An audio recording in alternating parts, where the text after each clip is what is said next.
Alrighty, okay. It's a good tune. Certainly not a bad tune. It's nice and relaxy. I am still one light gang today. So you're gonna have to bear with me being a little bit dark on this side. It's not a dark skin joke either. Okay. Today, I'm looking forward to today. I've been enjoying these Star Citizen lives this year. Usually they're... Oh yeah, I got a haircut. The hair is gone. I'm a freshly shaven tomat. Shout out to Mrs. Tomato. Thank you on the clippers. Today is another Star Citizen Live. If you don't watch Star Citizen Live, maybe this is your first one. Maybe this is not your first one. You know exactly what we're doing. This is the best time to speculate, which is our game. That's like the secondary game of Star Citizen. Well, that's the third game. First game is playing the game. Second game is waiting for the game. Third game is CCU game. Fourth game is speculating the game. It's a lot of games within the game. It's like one of those Illuminati things. So Star Citizen Live offers a really fun opportunity to listen to the devs just kind of talk about the game. And a lot of times we get some pretty good information out of it. So today we're going to, apparently, according to Martin, enjoy some gaslighting. We're going to watch the devs talk a little bit about some of the features that are coming up. Missions, vehicle gameplay specifically is the team. And hopefully they're going to give us some good information. As is usually the case, I'll read into things a little bit too much, maybe not enough, and try to offer some context as well as footage from the past, if there is any, that fits what they're talking about. And just generally good conversation. If you're watching this after the fact, we do these live, generally on Mondays, sometimes on Saturdays, and you can always come join us, talk, chat. It's good times. Toes Gang, looking out for them. And if you're, already here live, thank you for joining me, folks. Good to see you. Bearded Brigand. Hello, Toes Gang. David McGee, Taldarock, Matt Sully, AAK Unloading Whale, Mr. Super Nightman, and A0. Welcome, everybody. Nightbot. Oh my god. It's Nightbot. I can't believe you're in the chat. Ivanovich, thank you for the sub. Appreciate you getting us started off. How are you doing this week? Or rather, this weekend. It's a good Saturday. Oh, the good Saturday. Grown Wild. Good to see you. We are watching Star Citizen Live. Podcast was earlier today. Thank you to all supporters who were in there in the podcast. We talked about the Ironclad, which is a pretty cool name for a ship. Not gonna lie. Not gonna lie. Drazen, of course, brought out the Halo reference with an Amberclad by calling it an Ironclad. I am wearing one of my Halo shirts. Not a coincidence. It is a coincidence, actually. And that was a good talk with Phase 1 Gaming. That'll be out on Monday. But supporters, you got access. Tempest, good to see you. Vastin, Grown Wild, welcome. Astral Marshall, Mrs. Tomato, my love, good to see you in chat, of course. David Bradford, hello. Omar Knight, Sophonius, Ryan, Lee Bob. It's a fun name. Hello, everybody. The Chatterpillar. I've seen some good names. I know Yo-Yo Meg's chat apparently came up with the Iron Chad.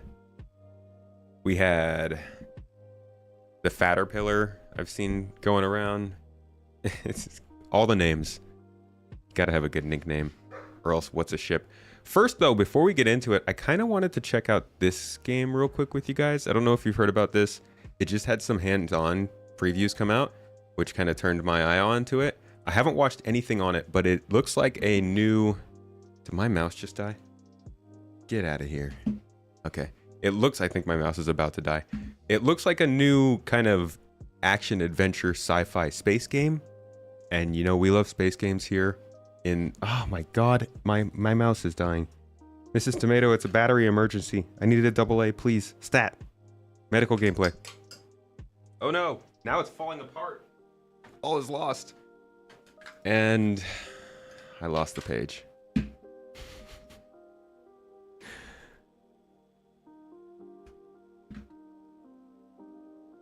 Come on.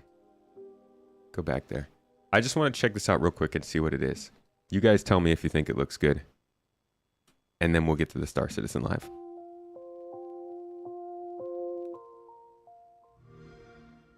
Oh, come on, mouse.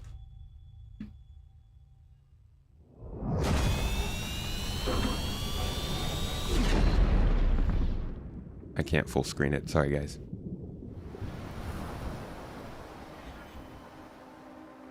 What if you could change the decisions you regret in your life and see the outcomes of those choices with your very own eyes? The Altars tells the story of Jan Dolsky, a simple miner who survived a crash landing on a hostile planet. He quickly realizes that what was supposed to be a lifetime job opportunity turns into a desperate fight for his life. Jan will need to handle a large mobile base that's designed to be operated by an entire team of qualified personnel. Even worse, the planet Jan landed on revolves around the deadly scorching star. Escaping the sunrise is crucial for survival. Despite his best efforts, Jan simply lacks the time and skills to deal with all these problems on his own. But the planet Jan is stranded on is home to a mysterious substance called rubidium. With its use and the help of the quantum computer on board, Jan is able to create alternative versions of himself. The Altars.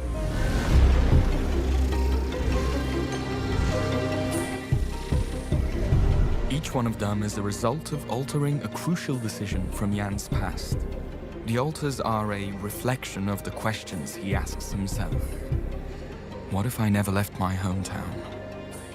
What if I didn't drop out of college? What if I fought harder to save my marriage? This sounds pretty cool. Our Altars have the necessary knowledge and skills that we desperately need to succeed.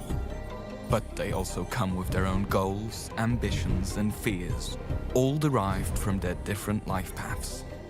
And that can generate problems. Stop pretending you have any idea how I feel. Incompetence, incoherent decision-making, a groundbreaking mission on the verge of failure. Damn, I just hope I don't f*** everything up again. You want a relationship that lasts. Put some effort in it. Each Jan is a different person. It will be extremely difficult to keep everyone happy. You gotta learn how to say no sometimes. But we must do whatever we can, because as the mission goes on, the challenges will only pile up.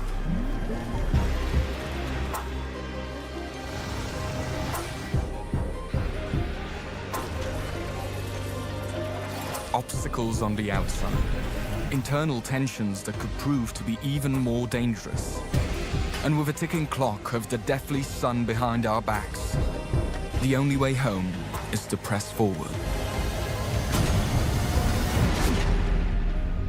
Oh, it's a cool premise. It sounds rather ambitious. We'll see if they can pull that off. That's a lot. That sounds like you could have a great story there, but oh man, that seems like it would take a lot of effort to make. We'll have to see. I don't really know. That's a smaller studio. They made Frostpunk, which was a great game. A game like that can look good, have a great story, and have great gameplay. I don't think it can. I mean, it can do all three.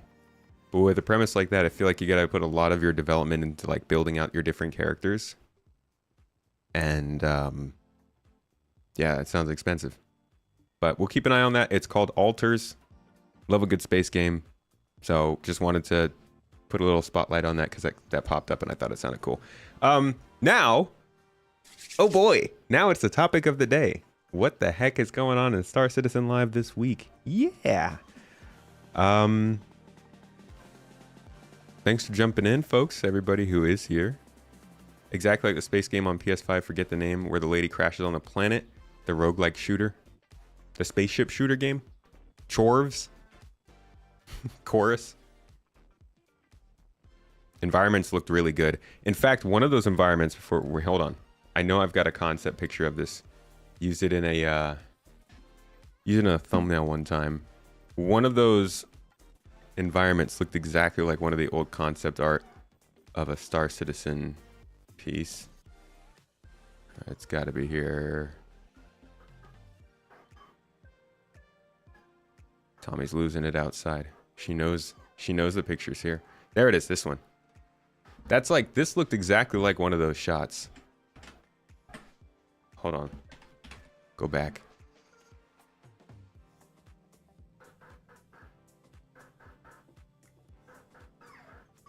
I think it's this shot. That gives me huge vibes of that. And that is a Star Citizen concept art. So you know what? Maybe. Oh, Returnal. Oh, yeah. Yeah. It does kind of have that vibe. The mobile town looked really cool, like a sci-fi version of Falenesti from the Elder Scrolls. I don't remember that part. Tire, the raid didn't work. YouTube's got weird raids. Thank you for that. Don't know, they're a little annoying the way they do that. Okay, let me go ahead and turn the volume up and let's get into this Star Citizen Live to see what they have to say about missions and vehicles, my friends. Let's go. Thanks for the member, Fury. Oh, another episode of Star Citizen Live, our Invictus All Vehicles gameplay Q&A. I'm your host, Jared Huckabee, and joining us on the show this week are a few esteemed members from the various gameplay feature teams throughout Star Citizen and Squadron 42's development that work on features related to the spaceships and vehicles. It's always hard. We used to just say ships, and then we started making more ground vehicles, and I'm like, no, you got to call it vehicles now, not just spaceships. Spaceships just dismiss all the great work of ground vehicles. And now see, that's something they do in the monthly reports, and I'm still not quite sure if when they say vehicles, they could still mean ships, but sometimes they say ships. So do they just mean vehicles when they say vehicles? I don't know, because sometimes there have been some confusing ones, and they catch me off guard. Lost in the show. Before we get started, I wanted to call out a couple things for folks who were questioning some of the questions and some of the discussion from last week's show and stuff. A lot of the questions that are submitted into our threads when we pull questions are things that obviously people want to see, people want to know about, people are anxiously waiting for. It doesn't mean they're actually in active development. If a thing is not in what we call active development, which is where a person is literally like their tasks this week are to work on a thing, there's usually everything is always in active development. It's how it must be. No new information to give. Folks who have followed the project for any long period of time will tell you that in the earlier days when we were still all figuring out what Star Citizen was and figuring out what weekly content was and stuff, we were sometimes quite vociferous and loquacious with our verbiage, and now I'm just reading it the thesaurus. Basically, we would just talk pie in the sky. Maybe we'll do this, and maybe we'll do this and stuff. And sometimes it can set expectations that are unfair to set in people. So over the last few years, you've probably noticed that we hold things a little closer to our vest. If a thing is not in active development, we try not to talk about it too much because there's just too much about game development that can change between now and the moment when we actually start to work on it. This is what has slowed me down on my speculation videos. And I have mixed feelings about it. I like not doing speculation videos. I like making videos about stuff that's closer to release. But also, I want to talk about long distance probing and the Aaron Halo belt and bounty hunting and hacking and cool stuff like that, you know? But woe is me. Reason I'm sure you've noticed in our storytelling, ISC, SCL, that we tend to talk more about things that are coming in the next 3 to 6 months as opposed to things that are coming in the next year to 2 years and stuff like this. So in the question thread, there were a lot of questions like, what about personal VIP transport and stuff like this, which is not currently in active development?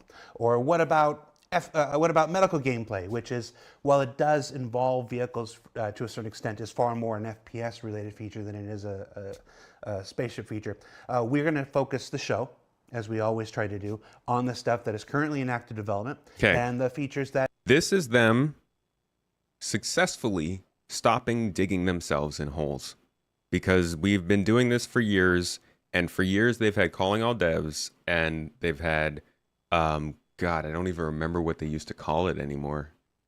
Calling All Devs, Around the Verse, Bug Smashers. What the heck was their Friday shows called besides Calling All Devs? I can't remember, but Around the Verse and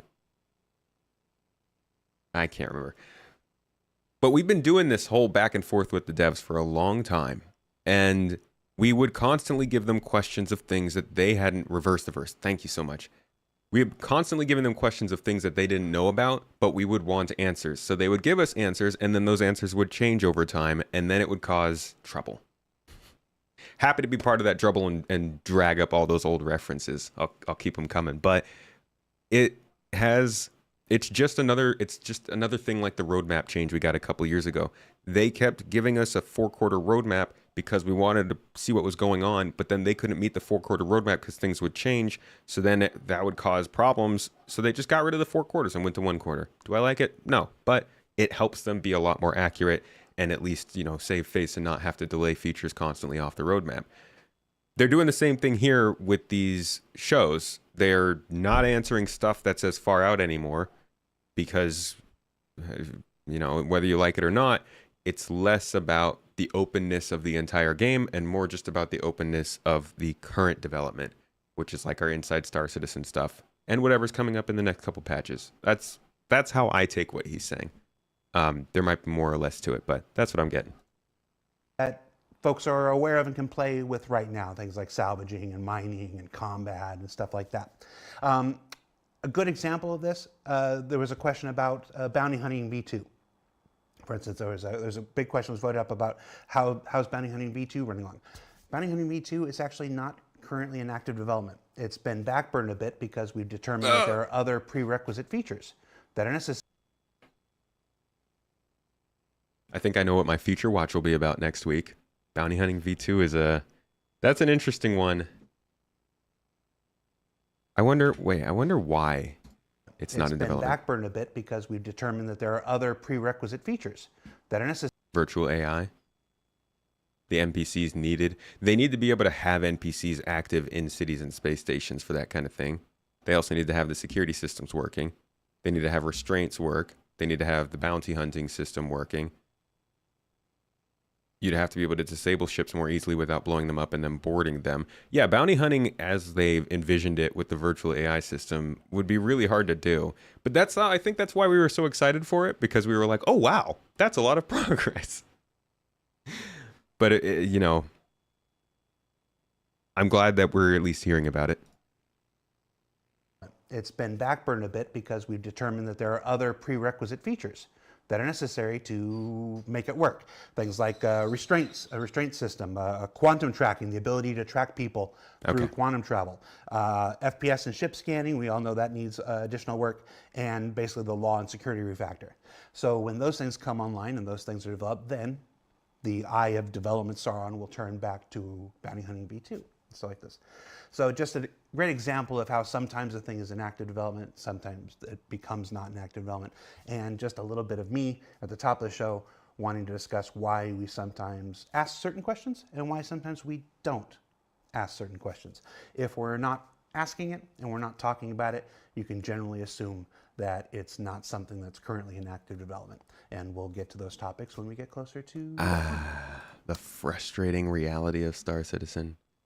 Every time you're feeling that momentum, things are going, you're feeling good, you remember that there are other parts of the game that there's nothing going on with, and then you get reminded of those parts of the game and you're like, oh, we got some ways to go. It gets you. It sneaks up on you like that. Just a little bit for me. All right, so with that, let's start the show proper.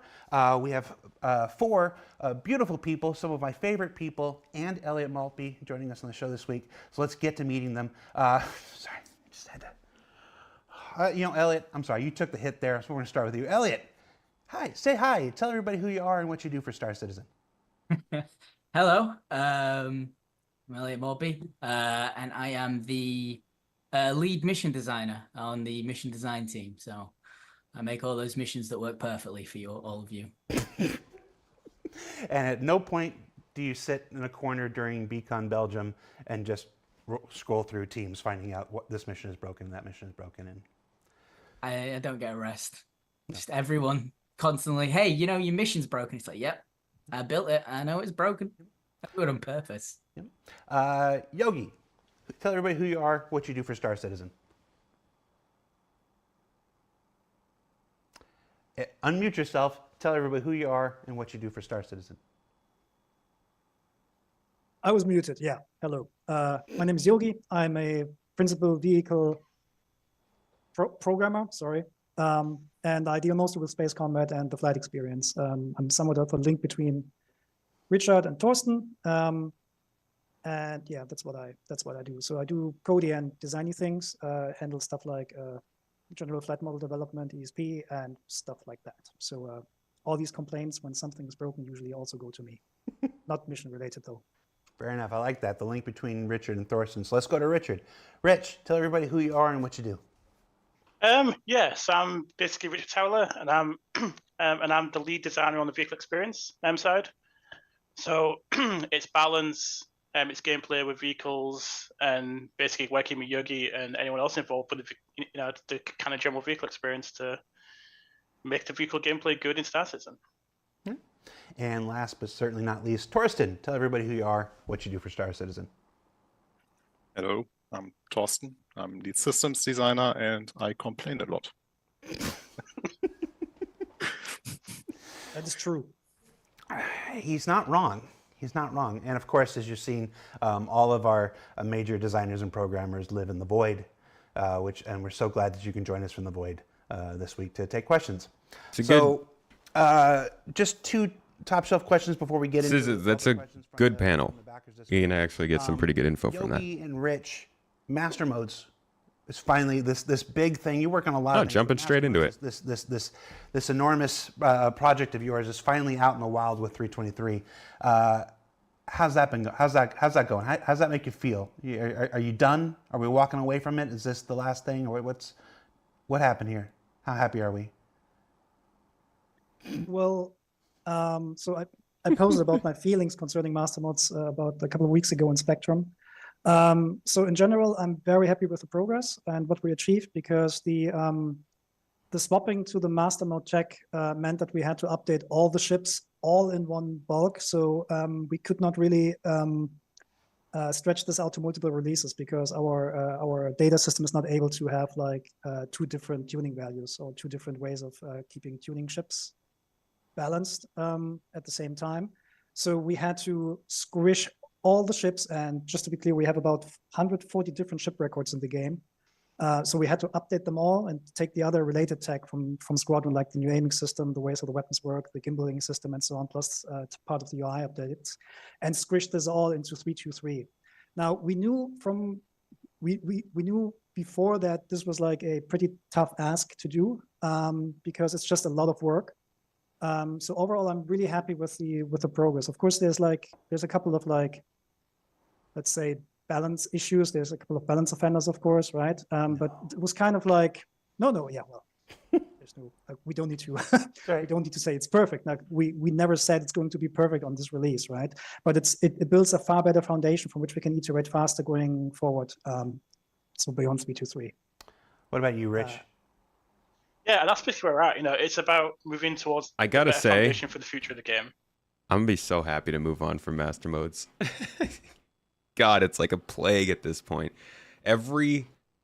Almost every single piece of content that I make now gets comments about master modes, and they're not coming up at all. I have nothing to say about it.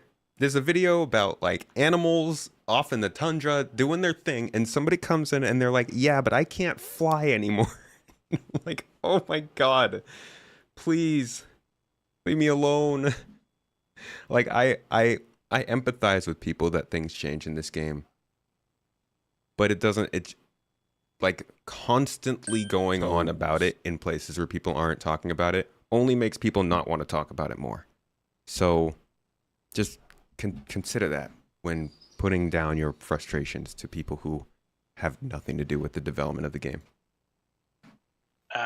So it's been really cool to get here, but for us it's just the start of this. But it's been a really cool journey. I mean, this journey started for us wow, like 3 years ago, Yogi, I think. Yeah, it's about 3 years ago, maybe more than that now. 3, 4 years. Yeah. I lost track of time, Yeah. really. So we got together and we looked at status and we went, right, what do we need to do, to make the combat experience good, but also the general flight experience good. And we came with lots of things, and Mastermodes was kind of one of the ones that evolved kind of as the prominent feature that we were working on. And it's involved so many teams and so much feedback from, all across the studio. So it's been an effort, not just myself and Yogi, but lots of different teams. I lots of different people. just want to say, because they are talking about how this is something that came up 3 years ago. Okay, you didn't have to do that website. They're talking about how this is something that came up 3 years ago, as a way to help with the gameplay. And we went over this in the episode of Launch Sequence. Yogi was actually on my podcast a couple of months ago. It's a good episode. He talks a lot, I think, pretty candidly about the Master Mode system and how it developed. And if you go back a few years, geez, what was it? 12 or something, maybe 13. It's around here somewhere. Yeah, I think it was one of these. I'm getting close. I'm getting close. I can hear it. No, I'm past it. It's back here somewhere. I might have actually gone too far already. 311? 310? Here we are. Here we go. So this was like one of the biggest efforts they put into making this happen before Master Modes ever became a thing. This is in 2020. So what did they say? It was about 3 years ago that they started working on this? So we got together and we looked at status and we went, right, what do we need to do, to make the combat experience good, but also the general flight experience good. And we came with lots of things, and Mastermodes was kind of one of the ones that evolved kind of as the prominent feature that we were working on. And it's involved so many teams and so much feedback from, all across the studio. So it's been an effort, not just myself. Issues. There's a couple of balance offenders, of course. I don't need to say it's perfect. Like we rate faster going. Yeah, and that's basically where we're at. It's about moving towards the better foundation for the future of the game. So it's been really cool to get here. But for us, it's just the start of this. But it's been a really cool journey. I mean, this journey started for us, wow, like 3 years ago, Yogi, I think. Yeah, it's about 3 years ago. Maybe. So like 3 years ago, would line up with about a year, 6 months maybe after August 5th, 2020, this drops in the game. They tried to make this happen. It did not, it didn't change much. People were still flying the same speeds. We all just kind of, what the idea here was, I'll just read it verbatim. Ship systems will suffer the strains of traveling at high speed with maximum velocity, resulting in the restriction of some player options in the cockpit, creating a vulnerability that will push players into engagement at low speeds. It'd make your guns less accurate, missiles wouldn't be locking on, stuff like that. Nobody cared. Everybody just kind of flew through it and figured out how to fight with this system hindering them. So it sounds like within a year, they were onto a system that would basically artificially force it because the game systems weren't doing it in time. And that is unfortunately part of, I think, what a lot of people joined Star Citizen to avoid. The idea of, hey, we need a system that works. We can do this the hard way, that'll take a lot of time, or we can do this the easy way that might need to force through a system. And I think that's what Master Modes does. Like it or hate it, that's what it does. It makes this system work when the in-game systems couldn't do it. Some people want the game released. We'll see how it pans out. We will see. And of course, we'll have more questions about Master Modes when we get to the combat section of today's Q&A.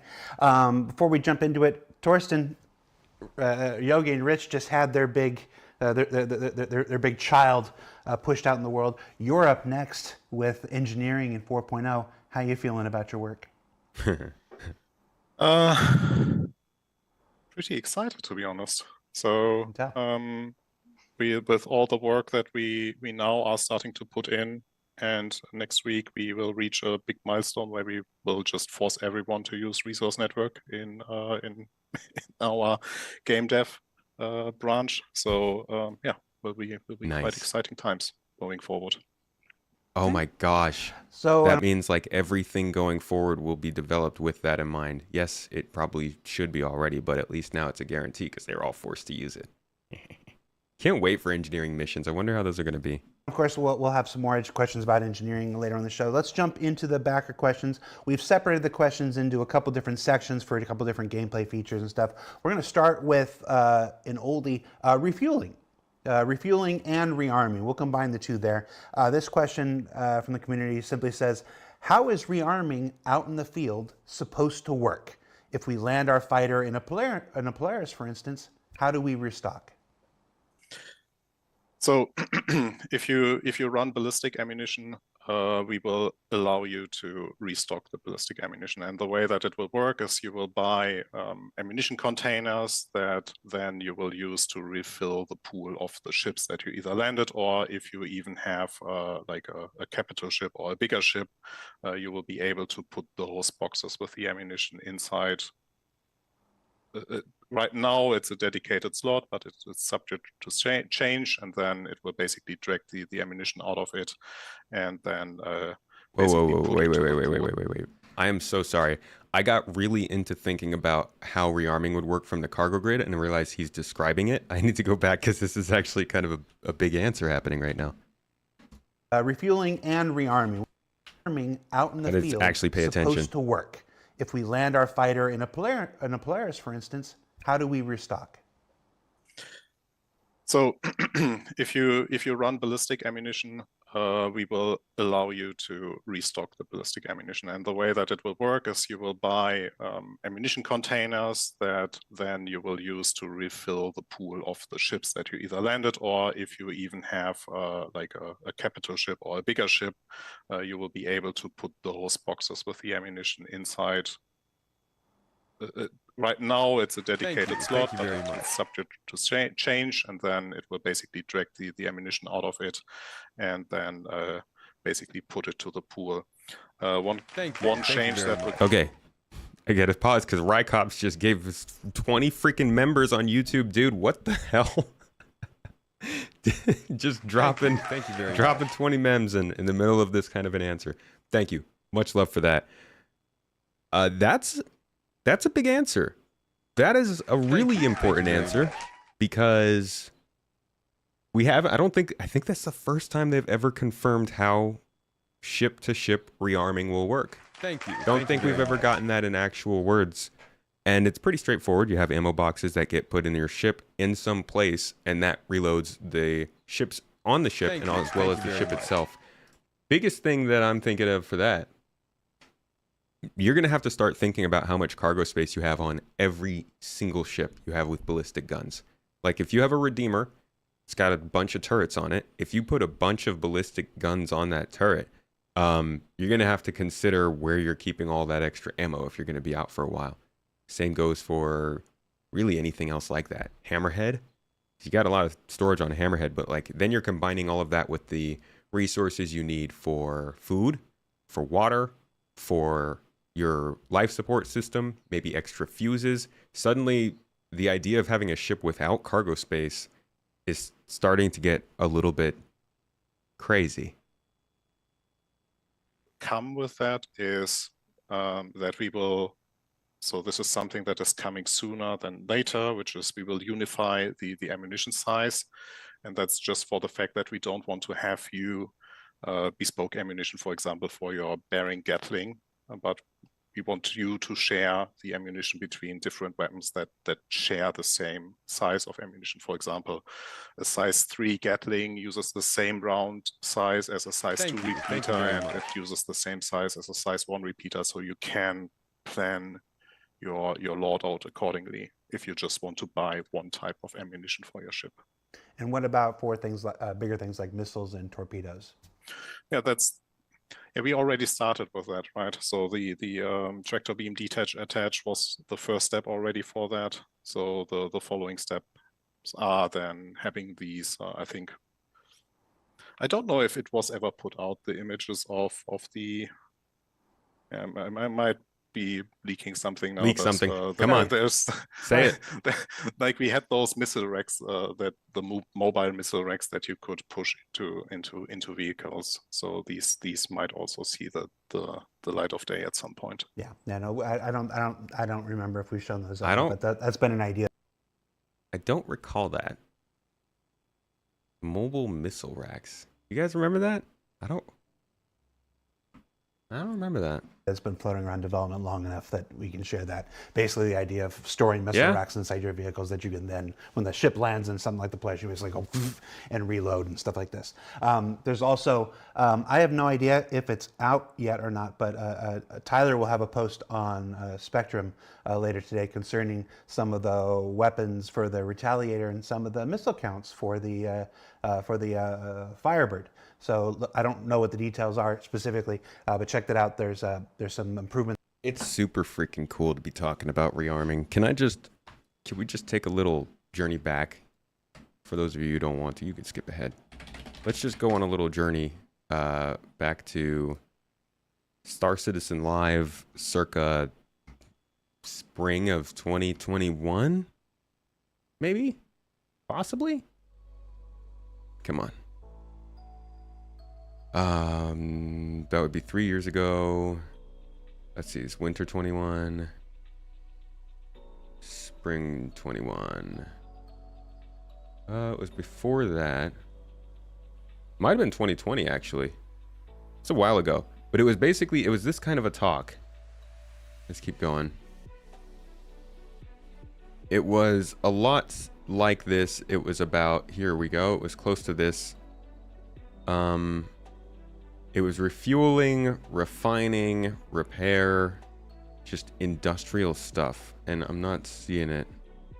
Actually, I think it was even a year before that talk that I just looked at. So it might have been 2019. How far back was this?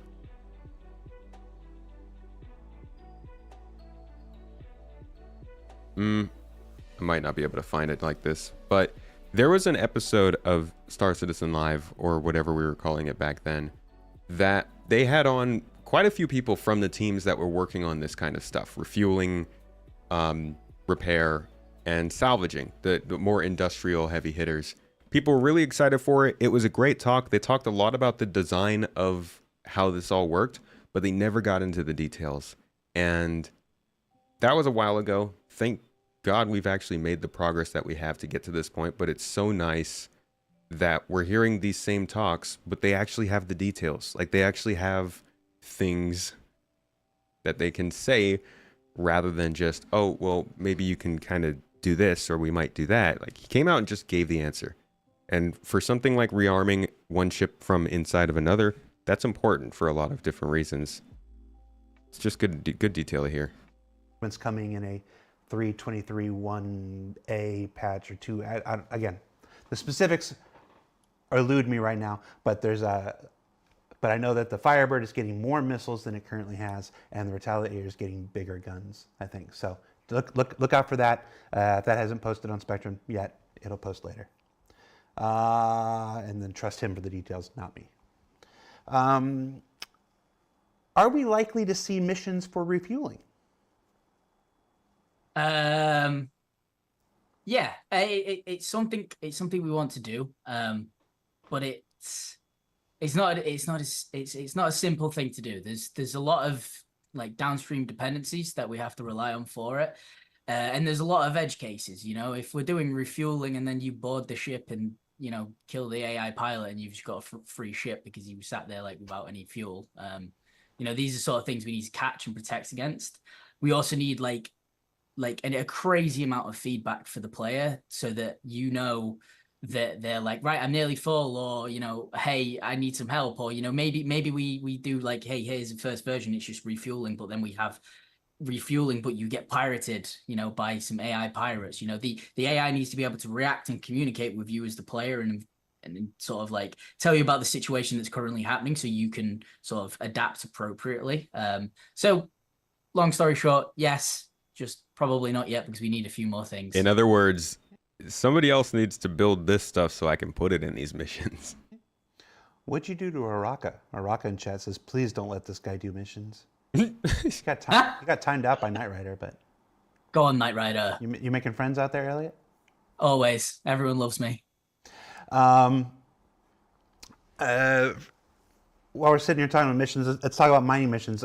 So refueling, obviously... I don't think they're saying that they need us to not kill the AI and take the ships, but they need the game to be able to respond to that happening. Like right now, you can just do that and nothing really happens. There's no reputation loss or stuff like that. At least not if you're, I guess if you're in com status, then you would get in trouble for stealing it and taking the ship. But yeah, I guess there's already kind of consequence for it. It just sucks. So I don't know. I don't know why it would be a problem. We want to do and stuff. But what about missions related to mining? Wow, the ability to speak. There it is. What about mining missions?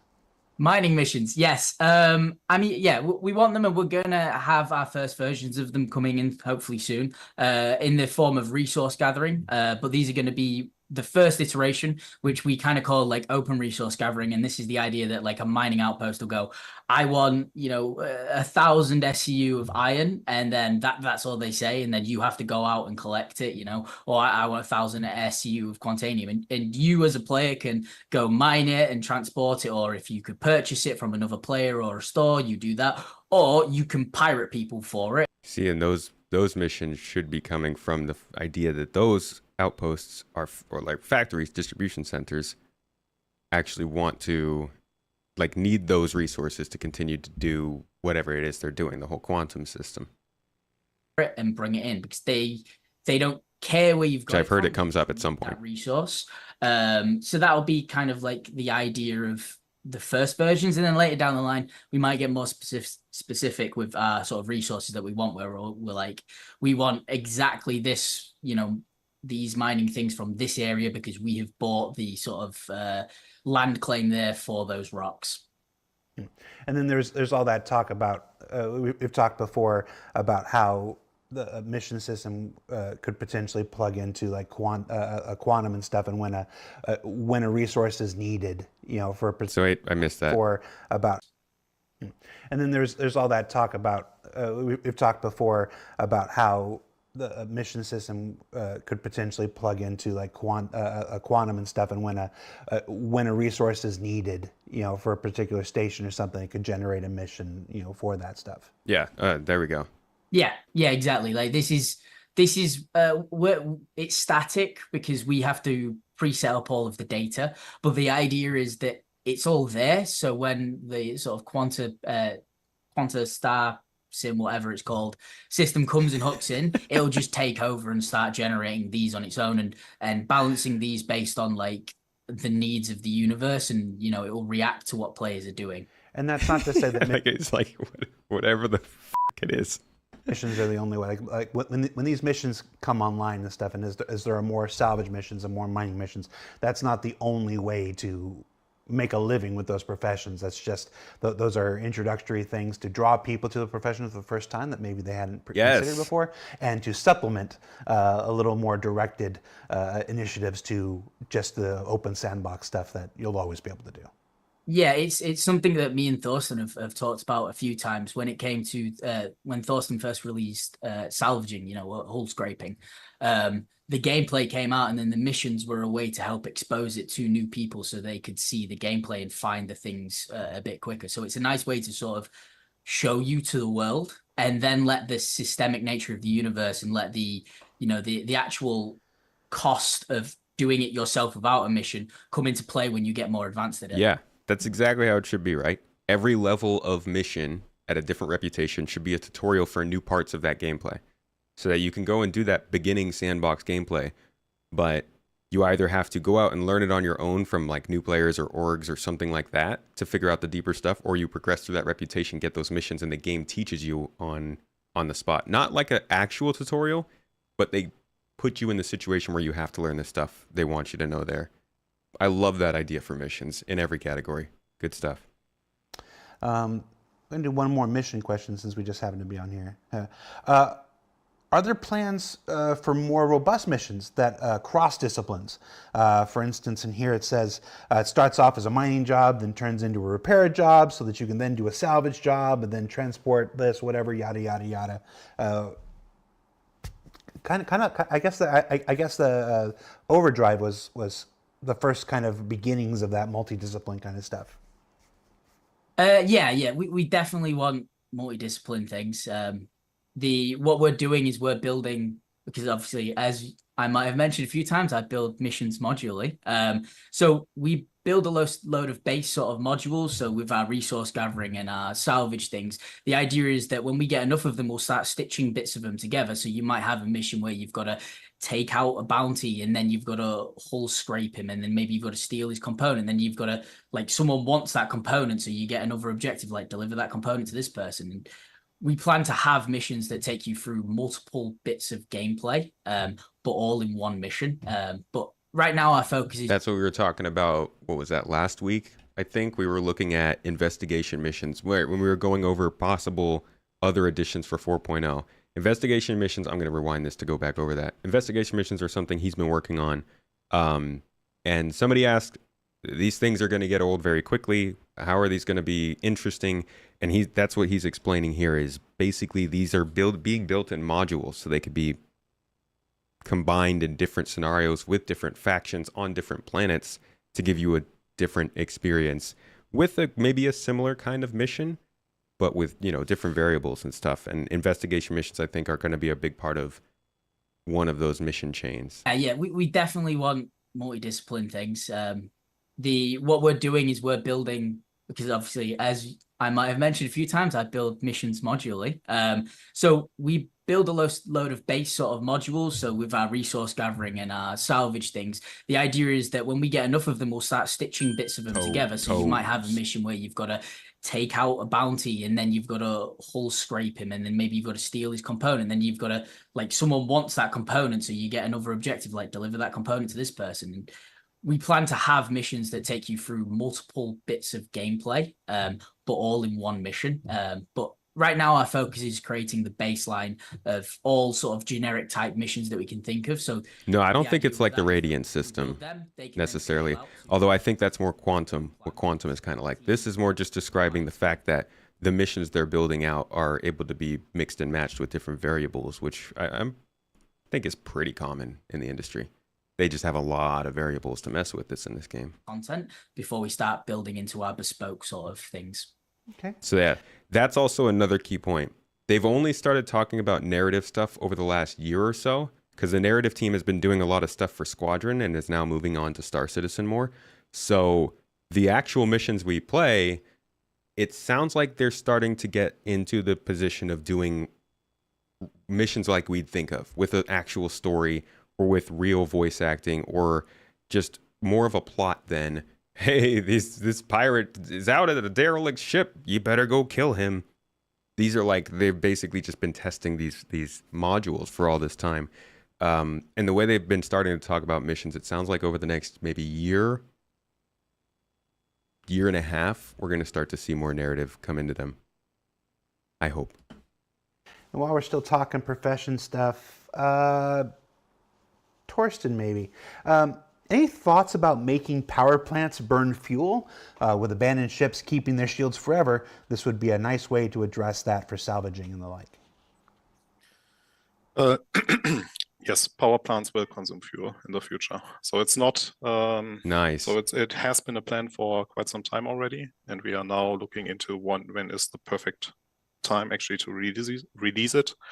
It's not with 4.0, so it's not with the initial release of the resource network, but it will come at a later point then. And the goal there is then that the power plants will consume hydrogen fuel. So it's used for the thrusters and the power plants. And the reason is because power generators right now create energy out of thin air. And especially when we go forward to base building, we can't do that anymore. So we need a resource that is actually... We're talking about actual resource balancing. Thank God. The benefit is then in that scenario that is described in that question is once your fuel runs out, once your battery is depleted, all the systems on that ship will then slowly die, and you will be able to enter that ship without any shields anymore, but also without any life support. Nice. Okay. Let's move on to combat. Ugh. We have quite a few combat-related questions here. God, we've been doing combat for 7 years. I'll just start off with the big one. in addition to the opening, we'll often take a bunch of questions and just combine them and stuff. This was really about 7 different questions I'm going to combine into one here. Is balance possible? Like you mentioned 140 ship records. Can you fix this? For master modes. Is this a pipe dream? Is balance actually an attainable thing? It's not a pipe dream at all. So yes, we had 140 records, and we did a very quick weapon tuning pass and a little bit of a health pass for some components and ships, but we're also getting a huge amount of data from the players actually playing that stuff. Internally, when we develop stuff, it's sometimes hard to judge whether or not we reach the right balance, because we have a vast array of ships and items and all that. But when you watch player playing it, then you get an idea what's happening. That said, as I said, like the current pass that we have on the balance should not be treated as this is now the final product thing. It's really just a stepping stone, because it just sets a little bit the stage for the vastly bigger changes that are coming to in terms of like to 4.0 and beyond, because there will be new gameplay loops and so on. I think a huge step we took right now is actually that we set our intentions very straight, right? So we know exactly what we want to achieve, and now we actually look for the data sets inside, like what players are actually experiencing right now, and we use these observations to improve the balance even more. What you got, Rich? Okay. Yeah, on the overall question, is balance even possible? Do we want balance? As in, do we want everything to be balanced? Because the kind of nature of balance is the imbalance. That makes sense for me. Because we've got to capture all the unique characteristics of the ships, and that throws them off in all different different kind of directions. And we've got to capture that balance to make sure that within the game context, the ship fits within the game, but every ship needs to feel different and offer different things and have different character to them. So that's kind of the complex nature of balance. And then we have to balance the game with the other features that affect flight. So basically, Jürgen said, this is the starting point of the rebalance of the game. But then, with 4.0, it's going to evolve massively. With the engineering gameplay, it's going to have a significant impact on how the ships are in the game. So we're going to kind of reset again there, and then we're going to look at the data to see if we're delivering the gameplay we intend. So it's a juggling act, and it doesn't really ever end with a game like Star Citizen, because the game, it's a live product. It's out there, it's evolving, we're adding features, we're changing things all the time. So, from my side, the balance is, it's not something that will ever be finished. It's an evolving thing. It's a living, breathing thing. I don't think that this game is ever gonna reach a relatively balanced state, at least for a pretty long time. Anybody who's expecting this to make a lot of sense over a long period of time is going to be waiting a while. I think that we'll have pockets of things making sense, but like right now we're getting engineering. In a year we might get Maelstrom or the armor system. Next year maybe like life support and the fire hazard causes problems. E-War gets an update and suddenly like that ends up making things weird again. I can't even imagine how they could try and consider balancing the ships right now with so much stuff in flux. Exists in the game currently, and will carry on to evolve. And which is true for any MMO, any online game, right? Yeah. We were talking. I won't begin to try to pronounce his name. The main guy in charge of Smash had an interview this week or last week where he said he talked about their internal numbers about how the most successful fighter in all of Smash Brothers had like a 51% win rate, and the least successful fighter had a 46% win rate. So it was really only about a 5% difference there. And Torsten, you mentioned that he had a YouTube channel where he talks about design and stuff. Yeah, it's basically he talked about like if you have a fully balanced game, it's basically everything is average, and average is boring generally. So you always tend to do, if you do balancing, there's always a peak up or a peak down. So it's more interesting for players. Worth watching, by the way. Yeah, it was like the best characters were 51, the worst characters were 45. Elliot Maltby was like 38. Swear to God, you can't even pronounce his name. Come on, this guy built my childhood. But yeah, so I think the moral of that story is Elliot is bad, and balance is an ongoing thing that never ends. But you never want to make it too homogenous. There will always be some level of intentional imbalance because, like life, that's what makes it enjoyable and interesting.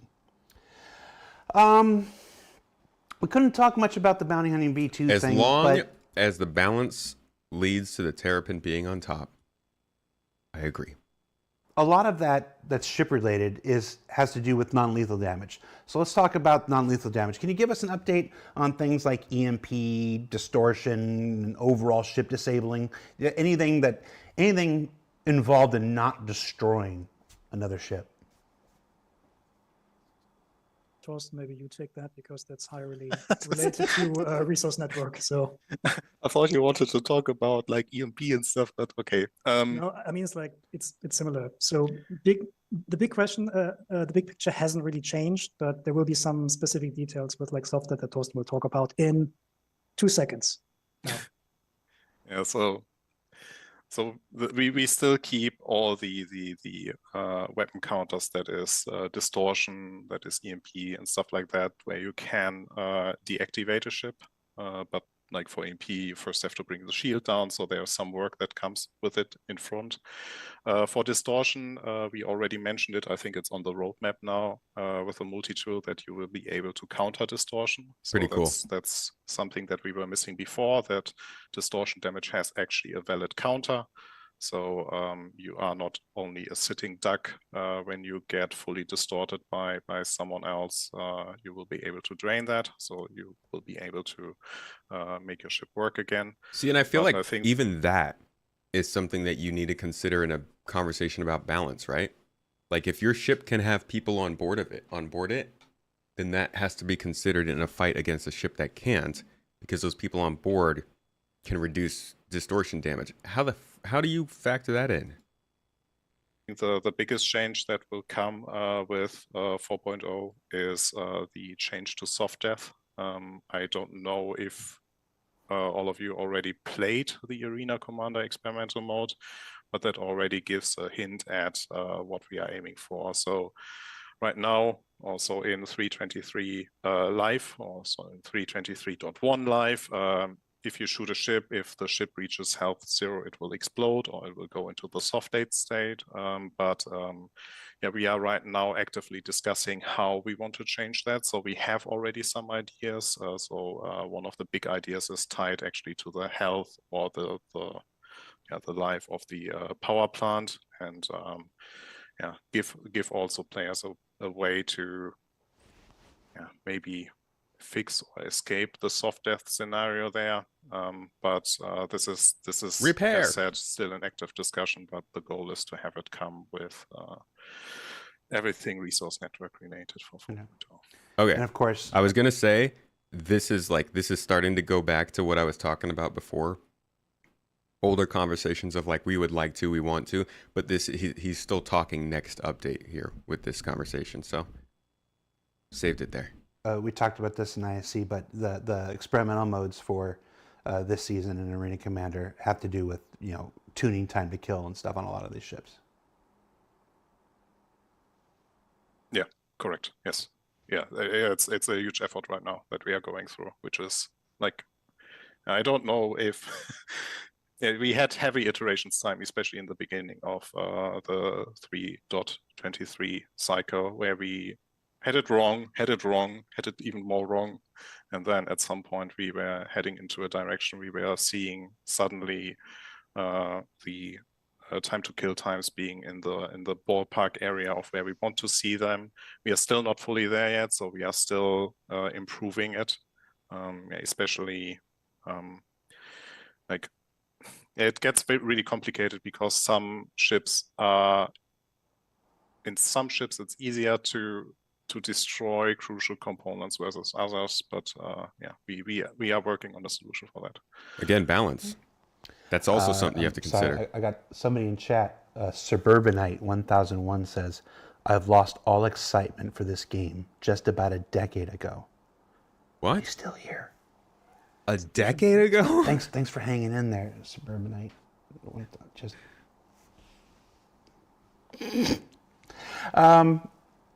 Listen, more. Okay, so here's a question, Elliot. Would you please make a clear distinction between vehicle-based combat missions and FPS ones? Is that something we even want to do? Do we want to mix them up? They're asking for it. No, I won't. No, I'm joking. We're gonna add in the future when we redo the contract manager app. We're gonna add a sort of section where you can see the sort of gameplay you're going to encounter. So it'd say things like, maybe you need a multi-tool. Maybe you're gonna come up against. Maybe you're gonna need like FPS weapons. Maybe you're gonna need a powerful ship. There'll be like a Dang, we were just talking about this in Inforunners the other day when we were talking about, what was it? Was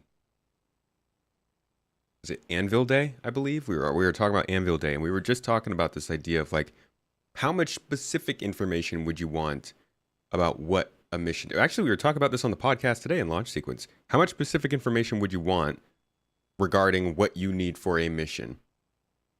And I was thinking to myself, I don't, like, if I'm going to get a cargo mission, I want them to tell me what I'm dealing with. Am I dealing with cargo that needs refrigeration? Is it going to be 32 SCU boxes that are going to be really heavy and I need a bigger tractor beam? Is this going to an atmospheric location? I don't want them to tell me specifically, you need large tractor beams. You need VTOL thrusters. You need at least a crew size of 3. I hope they give us the contextual hints without just straight up telling us exactly what we need for every mission. Because I don't know, that would be, that doesn't make it as fun to go into the mission. I think that would automatically start to guide me in a way of taking on the mission that I wouldn't really want to preempt me, if that makes any sense. Like FPS weapons, maybe you're going to need a powerful ship. There'll be like a section where you can see what it is. And the reason that we don't currently make a distinction between the two is because the idea is that in the future, like, your bounty that you're hunting might be above like a bunker, but then he might land and go inside, and then you've got to infiltrate and fight them. There's a whole bunch of different things that we want to happen. So therefore, we don't want to make a clear distinction when there might be why there might be none. You might get there, start attacking them, and then they get in their ship and take off, and you've got to transition from ground to space-based combat. There's too clear potential for change. We don't want to make too clear a distinction. Exactly. I like what you're saying. It's like we could give you expectations. The mission giver expects it to be primarily this or primarily that, but I think it's important to leave room for the element of surprise, not Definitely. just from the story of your mission team and the narrative and stuff, but the surprise of the other backers, the other players in the verse. Exactly. It takes like influence from real life. You take a job and they're like, hey, this is what you're applying for. You're only going to do this. And 90% of the time you start and you're like, they give you so much other shit to do at the same time. So no, I think that's good. I think that's a reasonable expectation, and I think it'll help people a lot. We expect it to be primarily this. Just to respond to a question in chat. Hi, I'm Space Tomato, the guy in the camera here. It's me. Hey, good to see you. The verse is the verse. And no hand holding. No hand holding. No hand holding. Why nerf a call to arms payout when it was already so meager? Which mission is call to arms? What am I? It's internally it's called Sandbox Criminal Kills. It's the one that just gives you money for killing people with crime stats. Right. Okay. Players seem to always just want money. So I know, right? We are reactive. We try to be reactive with missions. So we look at them and we see if they're earning too much and they're earning way too much than we like. We take it back a bit. But now we have the economy team. They're actually helping with this. So they've actually rebalanced this again. So hopefully for the next patch, you'll see a change in the call to arms. payment, because before call to arms was literally balanced by the mission team, and balancing UEC for our economy. Obviously, the reason we have a dedicated team is because it's so big. Like a funny example, kind of funny. One of the big reasons that we had to wipe UEC is because of my team, and I'll take sole blame because I submitted it. I accidentally managed to make it so that people had earned 4 billion UEC just from salvage missions. And the economy team, when they found out, wasn't very happy with me. But that's because numbers are absolute insanity to try and balance. So. It's his fault. This is why the person in chat earlier said they didn't want to make the missions. They knew. They knew. Fierce Sleep and several people in chat are like, did you just ask what is call to arms? Yeah, sometimes when I'm on live internet and there's a bunch of lights and constantly running 5 different calculations on how not to say the wrong thing because people will take it to Reddit, sometimes I say the wrong thing and I forget what a thing is called. This just in, Jared doesn't play the game, doesn't know what call to arms is. Get him. Get him. Nah, he's just a non-combat player. All right, Yogi. Ha. You knew this was coming. How's Master Modes going? And what happens next? Bro, what? Didn't we talk about Master Modes? God, how are we back? How are we back to Master Modes? What? There be changes? Oh, changes, yes. Dude, I can't. I mean, the how is it doing right now? It's better than what we had in live on 3.2 before. In terms of like how successful the change was so far, I think it's pretty positive. I mean, I can't exactly say exact numbers, but the relationships of kill-death ratios on all ships, for example, they have flattened out a lot. A lot of the times in the past, we always had 1 or 2 ships which basically were responsible for most of the kills in the game, and that's not the case anymore. We also have more players with, let's say, more diverse levels of flying and combat skills enjoying the game more, so I would count that as a win. But there is a huge amount of stuff that is on our list to do. There's like typical examples like ESP needs to be improved. The 1v1 dogfighting needs to be improved. There's also a couple of things we want to try out with the flight model, like using an egg-shaped velocity space to. What is he looking at? He's looking back and forth a lot. Strafing problem. Whether that works or not, we'll Yogi, if you're being forced to say this, blink. See, there's in general, we want to improve the combat distances a bit. There will be more stuff happening with the 4.0 tuning patch concerning weapon speeds that also might help with the distances. And there's a couple of bugs like the camera shaking sometimes is inconsistent. The G4 zoom effects are sometimes inconsistent. And of course, there are like a couple of ships that feel out of whack. One of the Hornets can at the moment pull 35 Gs upwards. That is, of course, not intended. So yeah, there's lots of stuff. Oh my God, please, please. Oh, YouTube chat. I can't. I'm watching this conversation. Please don't compare Star Citizen ships to NFTs. Let's not go down that path. Let's YouTube. Come on, y'all. I'm pretty happy with the current progress. Is it the final state? Of course not. But there will be more stuff happening, especially with the resource network that will come towards, because of course these new feature sets also require some changes in the flight model or the way we target certain parts of the ships. How about you, Rich? Yeah, I said, I can echo, kind of Yogi's comments that, we're personally really happy with how it's gone. There's definitely going to be more changes. A big challenge for Master Modes for us in terms of release was just how much around Master Modes changed. So it wasn't just adding Master Modes to the game. This was fundamentally, making some big changes to the aiming system and the, kind of flight model itself as well. So we had a lot of changes going in that went just to Master Modes. This was quite hard to manage. But that's part of the fun. That's part of the fun in games working on this is, we're always trying to improve things, always trying to change things for the better.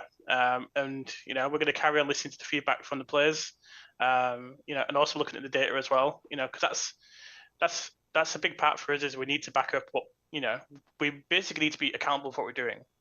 So, any changes we make, we've got to be able to prove them that they're actually having the impact in the game that that we intended. So that's going to be a big part of moving forward with general balance. But yeah, there's going to be lots more. How? Yeah, there's going to be How do they prove We're going to that? fix up some of the ships because we definitely missed some of the ships. For various reasons. We changed a lot of ships, and there's some ships that inherit certain records from the ships. Sometimes that can catch us out a little bit. But we're basically working on identifying those ships, which we are in the process of doing, and we'll fix those up. And then we'll move towards 4.0 as well, where we basically expect another round of big changes to the balance as well.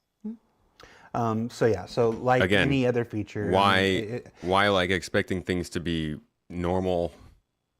We just had a big round of changes, and we're going to have another big round of balancing changes in the next update. We don't usually go through that.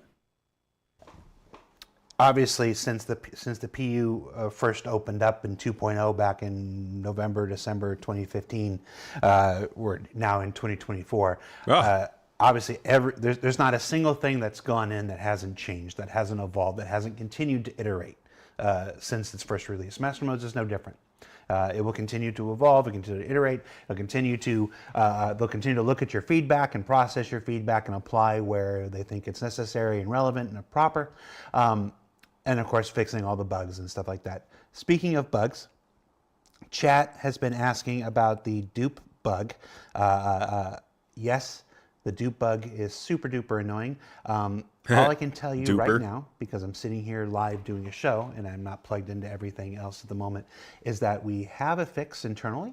It's working on internal builds, and that fix will go out in a point patch. I don't know if it'll be 0.3 or it'll be a 0.2 B or whatever. Like they're still working that out, how that's going to be distributed. But we have a fix. It's working internally, and it will go out as soon as everything aligns to allow it to work out. As far as anything else around that, I know there's a bunch of subsequent questions. I don't have the answers for those ones, so hang tight. It's coming. Looking at these questions here. Racing. Does racing have any future? That's what the question. I would say yes. Of course. Yeah. Why did they pick that question? Like, I mean, maybe there were no other questions about racing and they want to give an update on it, but like that's such an open-ended question. Yeah. Of course it has a future. Well, sure. There's we gotta sound more confident, guys. Come on. No, yeah, okay, racing's got a future. Racing. Wow. Racing has a future. But really, it's about. The master mode tuning patch, of course, affected the current racing tracks that there are, right? Like the speeds got a lot slower and so on. And so some of the tracks we have right now, they might not work as they do now. But the level design team, for example, they also asked, hey, should we adapt the racing tracks now? And we were like, we're not completely done with our master mode changes or with the flight model development. So maybe hold off for doing extensive changes for a while. But racing, we sell racing ships. So of course we invested into racing. Actually, one of the specifically for the racing from the racing community, we added something to the flight model back then that was addressing the lack of certain acceleration when you're not using digital input devices and so on, right? So yes, racing is important, and we're not. Oh Jesus, what the hell? So racing is really important to us. And actually, today I got a question from Knebel, who was one of the German podcasters, YouTube streamers. Actually, don't know. He asked if we could add smoke pods to racing ships. I have not discussed it with anyone, but I think the idea is really, really great. Just putting this out there. Rich, say more about racing. Is he galvanizing the community to put pressure on CIG to do that? Is that what you're doing? Are you weaponizing us, Yogi? Definitely got a future, because I come from a racing background. I've done a lot of sim racing, and I'm a big fan of racing in real life. So, and that's the key thing with Masterwords is it's going to allow us in the future to kind of give more freedom to allow the racing variants to excel at racing. And that's something we're really keen for. Because one of the issues we've had in the past is it's balancing the combat experience with the flight experience and the racing experience. And if you have a really good racing ship that can use all its guns at the same time and everything, it can suddenly be the dominant force in combat, which is probably not intentional. So we're looking at ways where we can balance that. So we can have racing ships be like the best handling ships or the fastest in a straight line, and then basically, as Yogi said, it's about the tracks as well. Because the tracks are where you're racing, so it's important. It's important that they're designed around the current flight model. And as we've made a lot of changes, we need to now take a step back and look at what tracks are going to make the most out of the handling that we now have in the game. Yeah, they're in a rough place with the amount of big changes we're doing right now. These are the kinds of changes that I bet they would have wanted to see back in like 2020, because it's going to take years to just get all the game updated with all of this stuff, man. Engineering, master modes, server meshing. They got a full plate. They eating good. Well, we'll be eating good. It's going to be rough. Thank you, CIG. But it's going to be rough. Starbucksy in chat says, Jared, is this live? Unfortunately.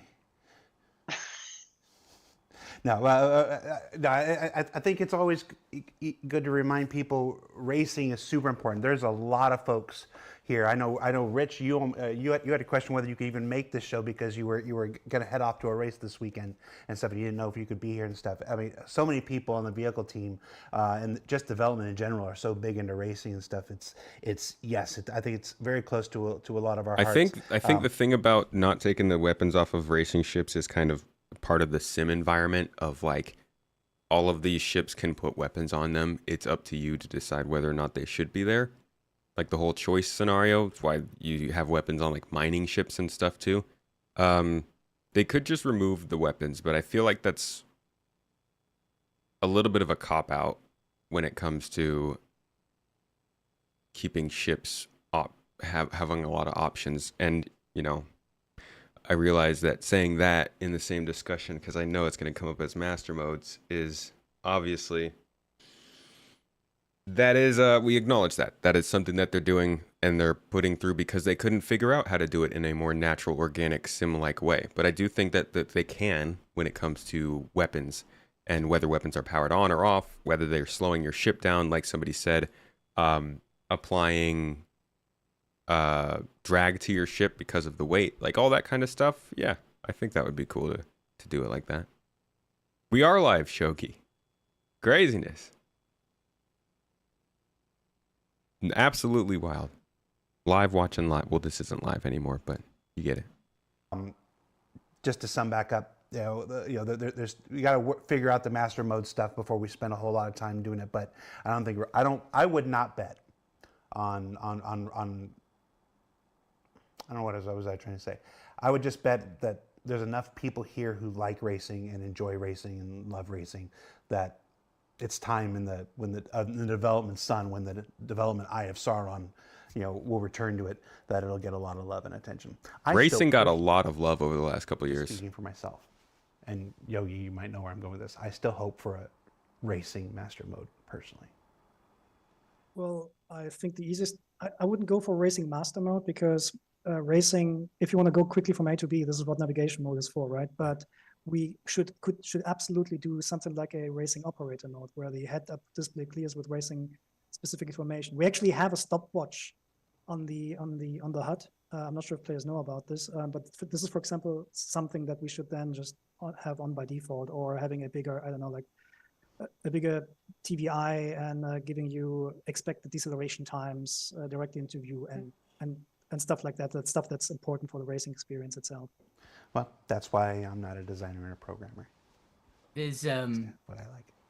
On the mission side for racing. Also, real quick, I'd like to point out Rich is being incredibly modest. Rich, aren't you like a champion iRacer?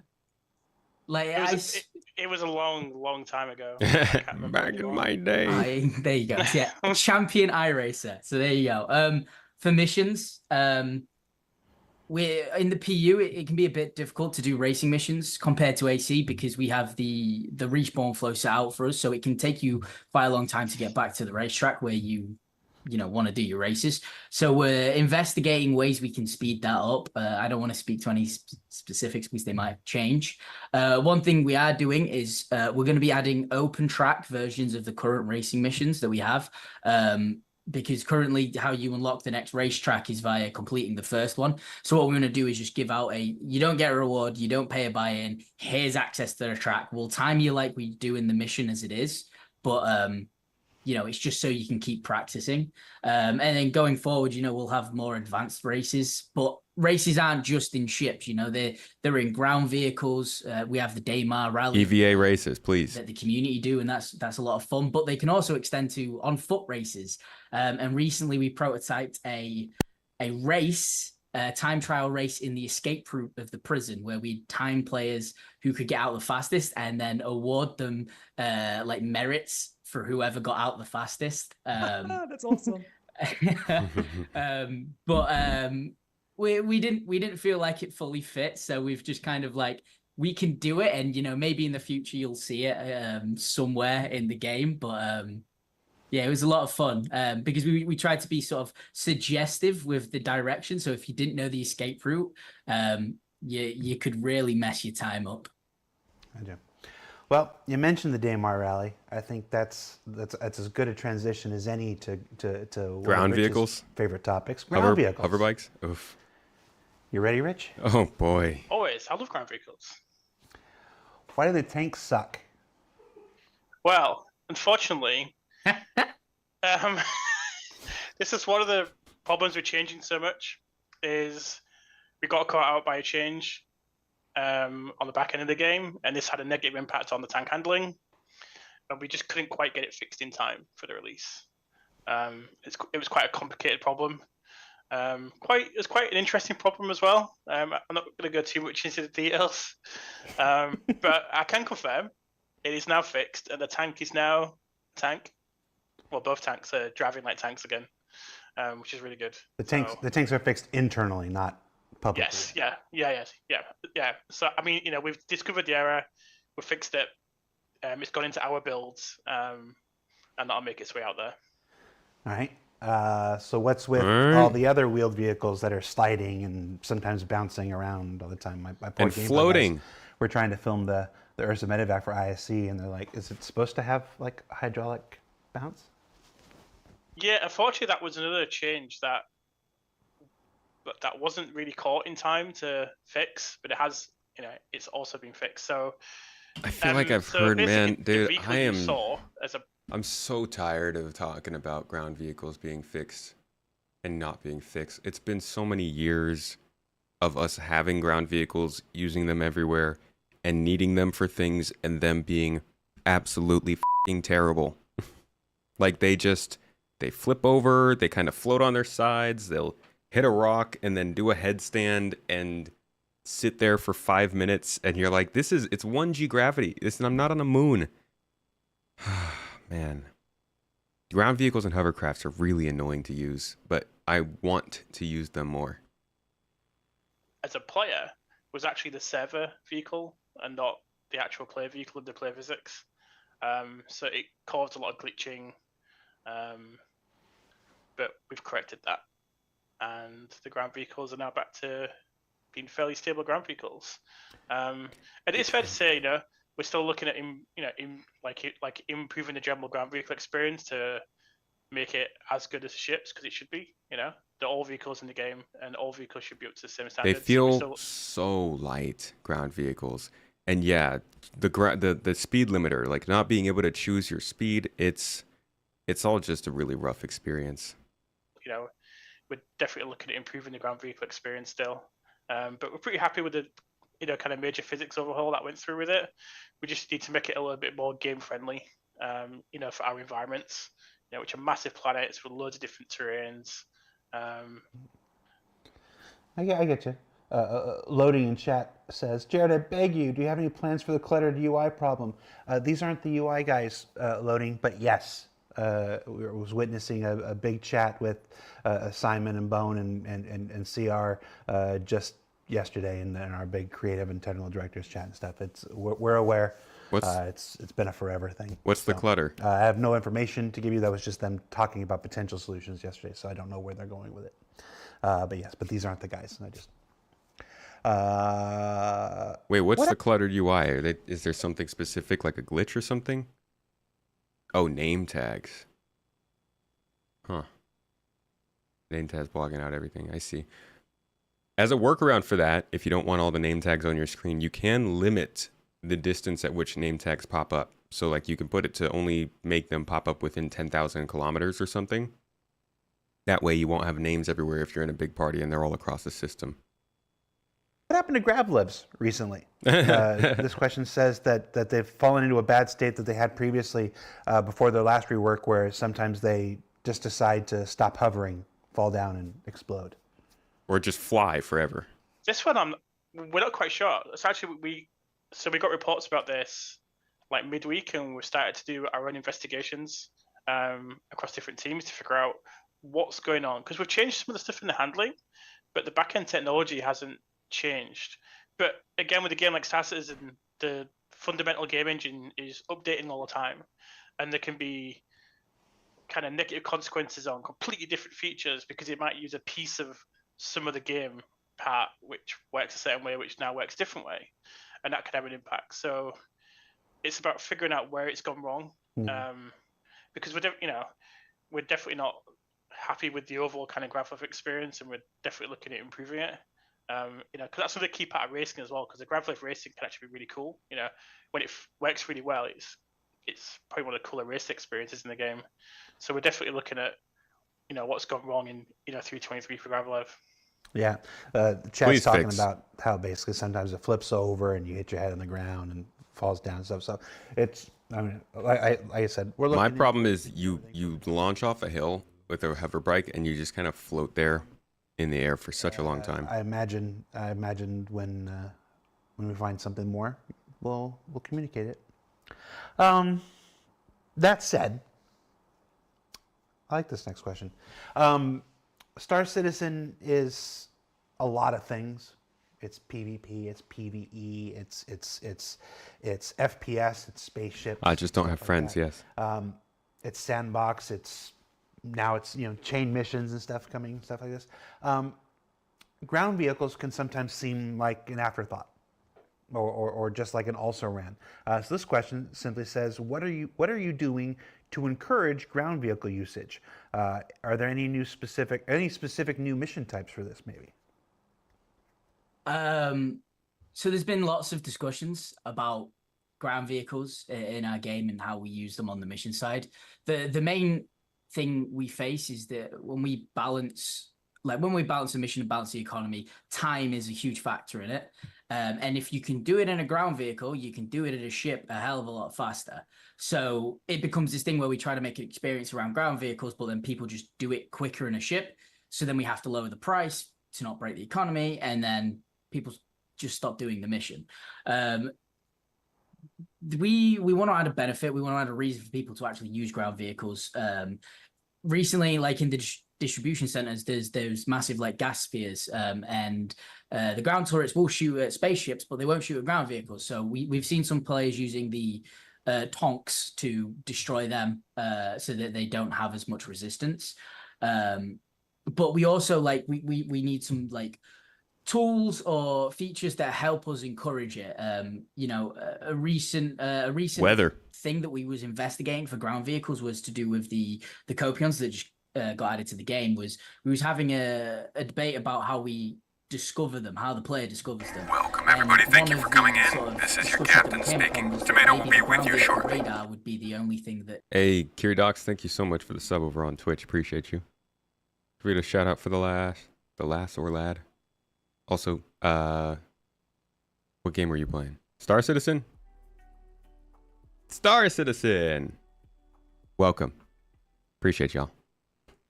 Could find these copions, so that if you wanted to do the mission, you'd have to land, take your ground vehicle out and use that to try and locate the copions. But we wasn't really happy with that, so we've kind of thrown it out. But yeah, we're always looking for new ways and how we can encourage it. And me and Thorsten have been talking about ways that we could do it. So I'll hand over to Thorsten because I'm sure he's actually wanted to say there's some all right, but what about things that we already started discussing, and that is, I think, one of the most important parts is that environment matter right? So depending on what environment the mission takes place in, it might be worth bringing your ship or your ground vehicle or even going by foot. So for example, we already have the case where you have to enter a cave and you cannot fly in. We have some where you can fly in, we have some where a ground vehicle also fits in.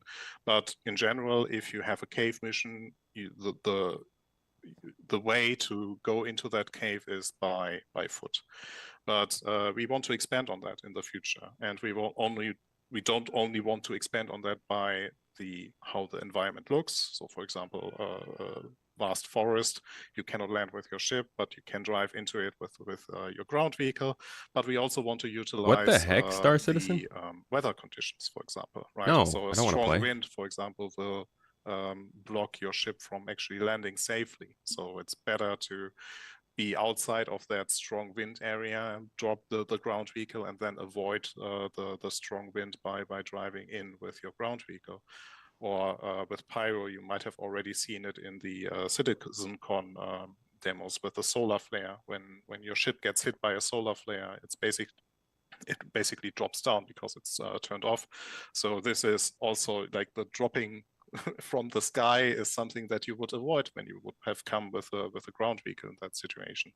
But there are also other things that are related to the weather, like limited sight. It's better or it's safer to go with a ground vehicle versus a spaceship and stuff like that. So there are plenty of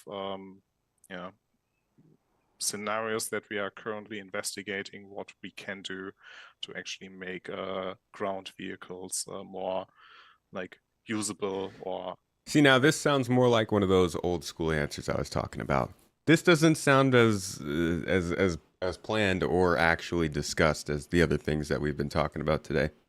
I feel like the best opportunities for this are things like crevices and caves.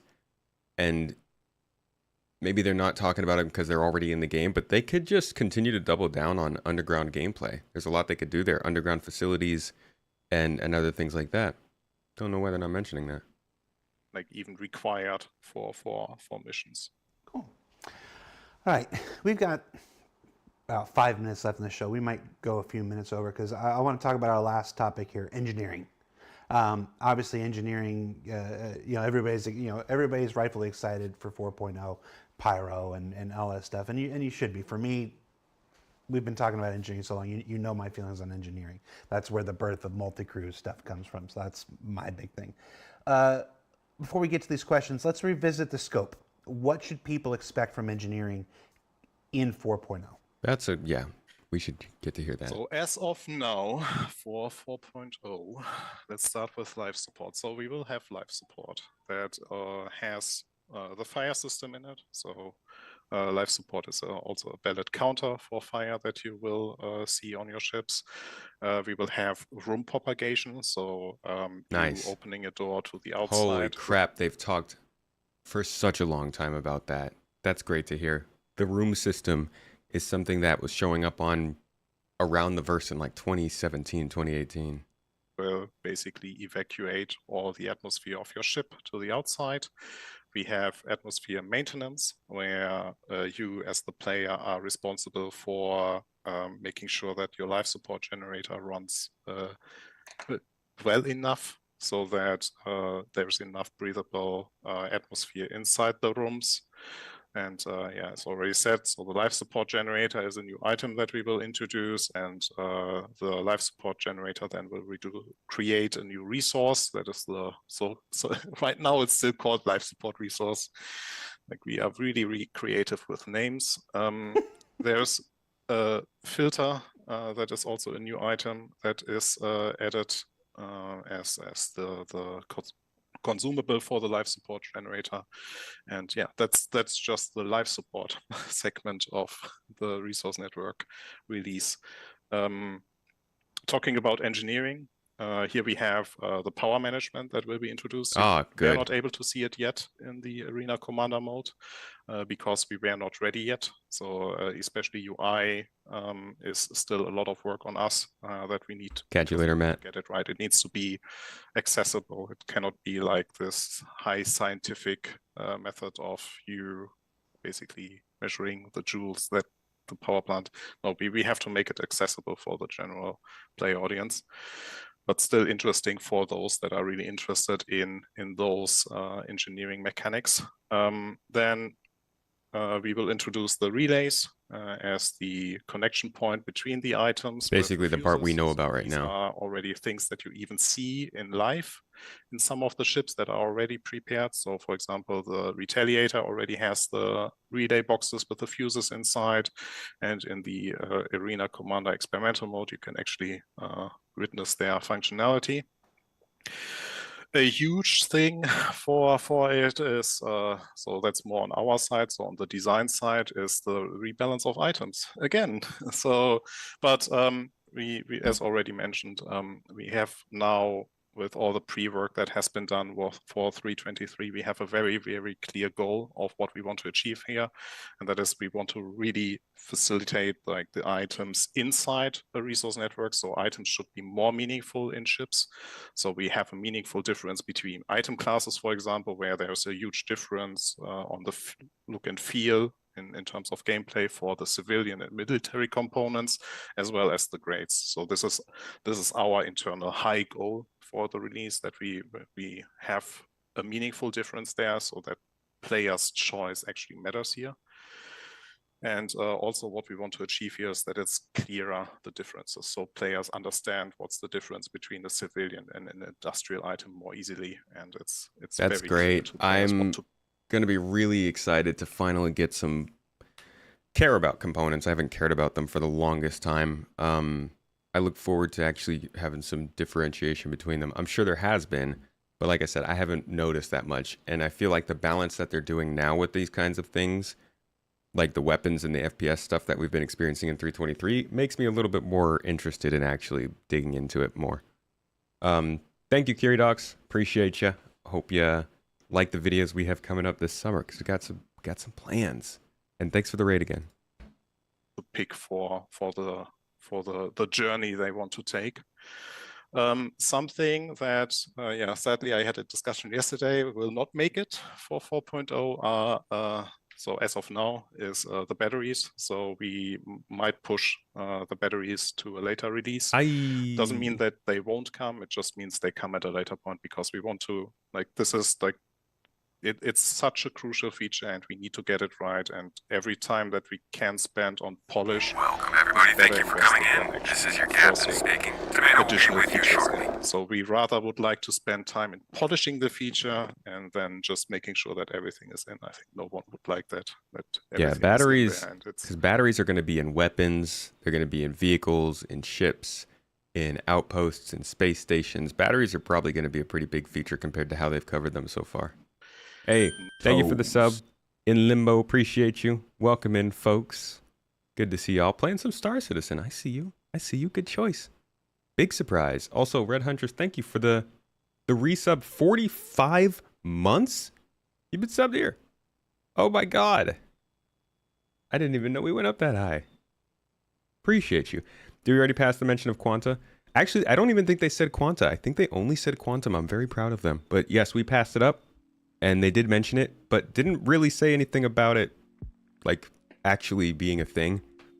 Is their normal mention of it, that it is a thing somewhere out in the ether. So I guess we have to wait until this upcoming quarter with Benoit to get a real talk about it. But it's coming, which is nice. Yeah, it exists. Well, I mean, that's the nice part. We know it exists from their posts. What was it? Their post in November about it, and then they talked a little bit about it a couple weeks ago. It's nice that they're keeping it around to talk about, I guess. Not working, or it's not working well enough. That's the best safe phrasing I could come up with. I hear you, and I appreciate you sharing that with us. Yeah, I would forget about the idea that they're going for space sim here. They're trying to build a game that is easy to enter and hard to master, and I don't think they can stick purely to sim elements for that. I think they want the more advanced part of the game to be sim based, which is why the actual science isn't in the controls and the UI. The science is in how you use those with the specific ships. So I don't think they mean easy and accessible in terms of the actual function. I just think they mean in terms of how it's presented to players and how you interact with it, so that a beginner can do it and an expert can do it. That's how they're kind of treating things like mining as well, it seems like. Obviously, when ISC comes back in about a month, one of the stories we'll be telling on our journey to 4.0 will be another revisiting of engineering and life support and stuff like that, and you'll get to see how it's all, working laid out there. So, shall I continue? Because I'm not done. Okay. Yes. So there's more. There's more and that is a simple repair. So we have the repair of ship items that you also can already witness in the Arena Commander experimental mode, exchange of fuses, exchange of broken items. And we mentioned that at the beginning of this show that there's now a distortion counter, and that basically leads to the last bit that we will introduce with the resource network engineering gameplay, which is malfunctions. So here we will start with 3 malfunctions. So the initial release will come with those 3, which is the fire, damage to the item, and distortion to the item. I wonder what about tuning? That's what we're still not hearing about. Have dedicated counters to them so that we can actually introduce meaningful gameplay, and you're not like just suffering from whatever malfunction the item will suffer from. But we made sure that the malfunction system is so vast that if we notice that those 3 are not enough yet, that in the later patch or in later releases, we can add more bespoke malfunctions, so we can slowly widen the gameplay, because I can tell you it's already quite a lot that you have to manage and learn. So it will be fun, but it will be also a huge learning curve that some of us have to go through. Oh, cool. No, it sounds great.